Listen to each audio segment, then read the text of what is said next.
Cruising on the Silver Dawn.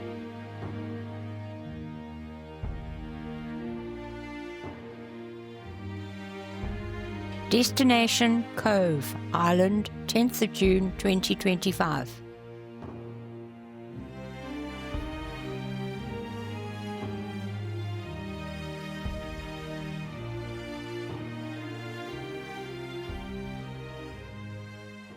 The sun is up before me.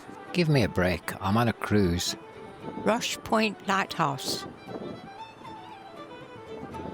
A Garda generating station. Gas-fired, it used gas from the Kinsale Head field from 1978 until its depletion in 2020. A tug comes out to meet our beautiful ship.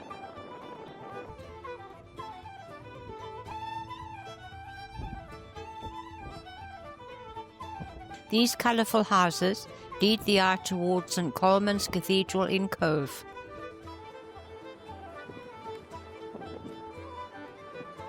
A steep street leads up towards the cathedral. The whole town is a glorious riot of colour.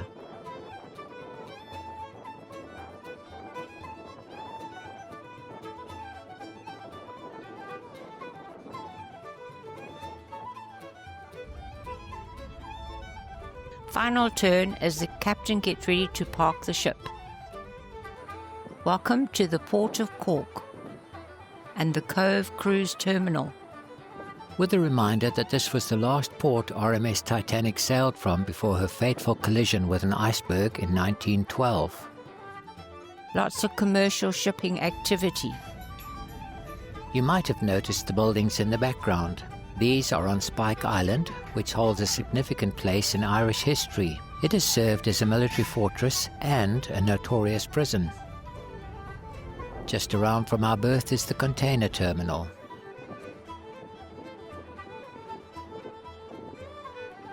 Silver Dawn at rest after 5 days crossing the Atlantic from Port St John's. This is a statue to Annie Moore, who with brothers Anthony and Philip left Cobh on 20 December 1891 aboard the SS Nevada emigrating to America. Annie was the first person admitted to the United States at Ellis Island, New York on 1 January 1892. Next to the statue, the Cobh Heritage Centre, where you can learn the history of the Grand Migration from Ireland. We visit the Lusitania Memorial, which has family connections. My grandfather, Charles Ernest Lamont, was a steward on the Lusitania. I was born Gail Lamont, his granddaughter. Lusitania, with 1,959 people on board, was about 10 miles abeam the old head in Kinsale off the Irish coast. A few days earlier, the German government had taken advertisements in the American newspapers warning of the destruction of vessels flying the flag of Great Britain.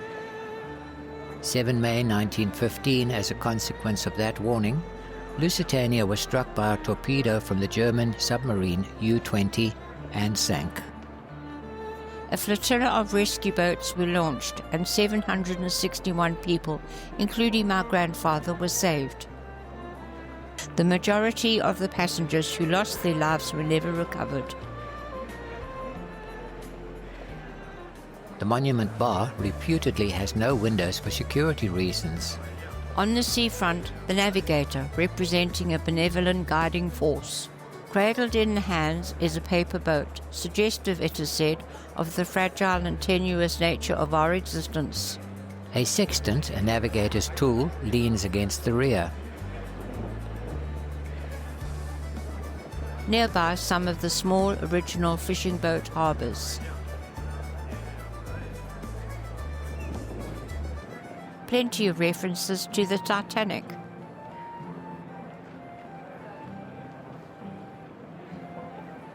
As we contemplate the climb up to the cathedral, this crow catches our attention.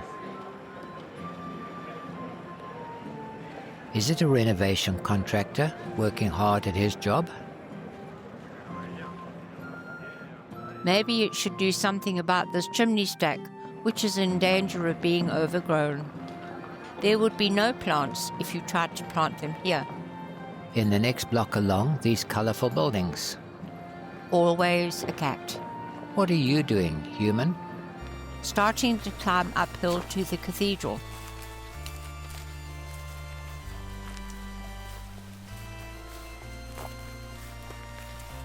Is it just us, or is there a face built into the wall?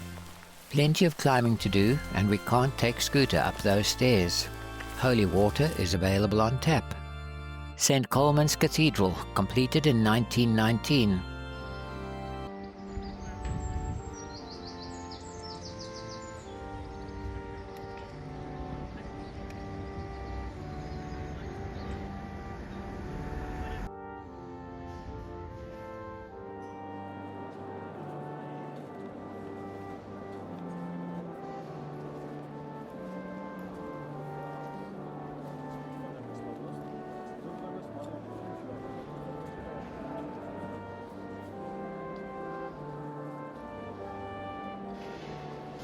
Lighting a candle to my grandfather, Charles Lamont,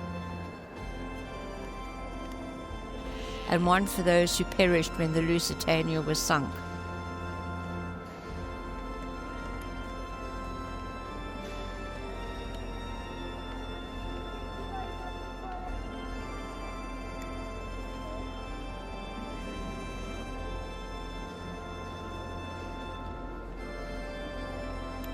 Back outside the cathedral, Above us, the side of the cathedral. To our right, a row of terraced houses. my eye is drawn to the colour in the one loop of the fencing. Looking back to where we've come from, remember the green, blue and red buildings? What is this crow doing? Is he deliberately fumigating his feathers with the coal smoke? Does he really know that this could kill the mites and parasites? Nautical door decoration in a nautical city. It is all downhill from the cathedral, at Ring's Corner. Where we spot Belvelli vintage curiosities and coffee. Helen and Jim are great hosts as we have a welcome coffee and cake.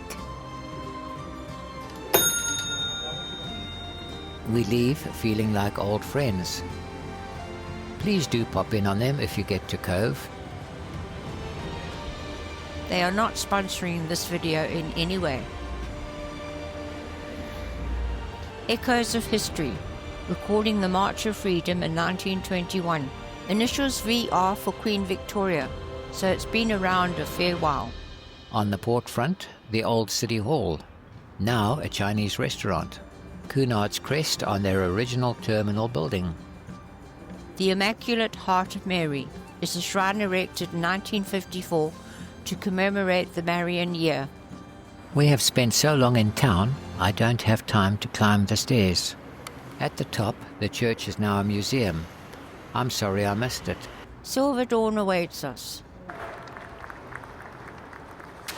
With a splash, we are let loose. On the quay, a local band bids us farewell.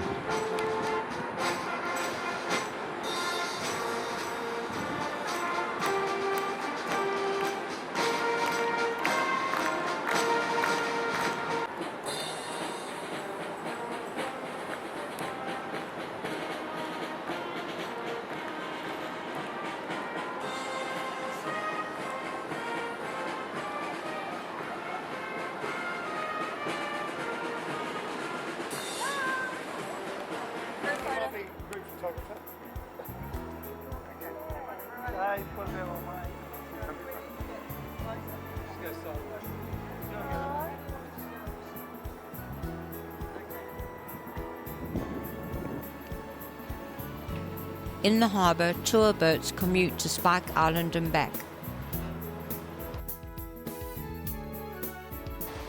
A safety boat skims along nearby. A group who have hired boats to cruise the harbour. Commercial vessels. Not to mention a gull on the lookout for someone's fish and chips.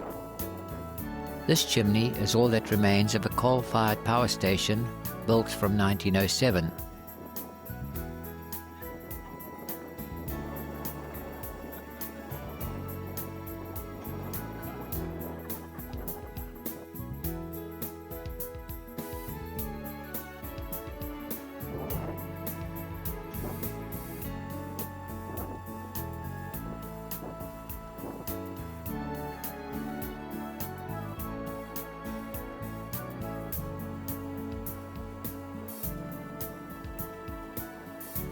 older and in some cases more opulent-looking houses.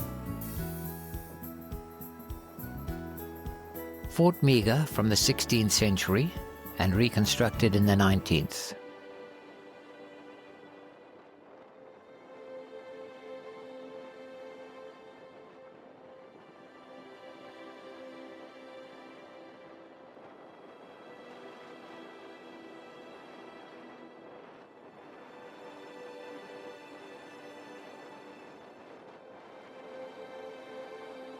You can see the guide lights for vessels heading into the harbour.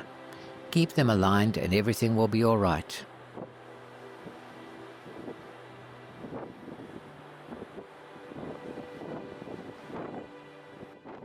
Roche Point Lighthouse, outbound.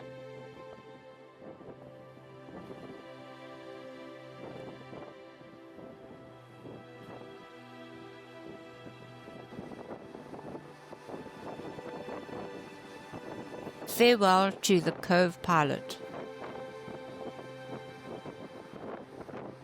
Captain, set course for Falmouth, England.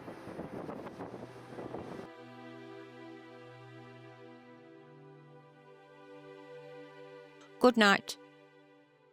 See you tomorrow.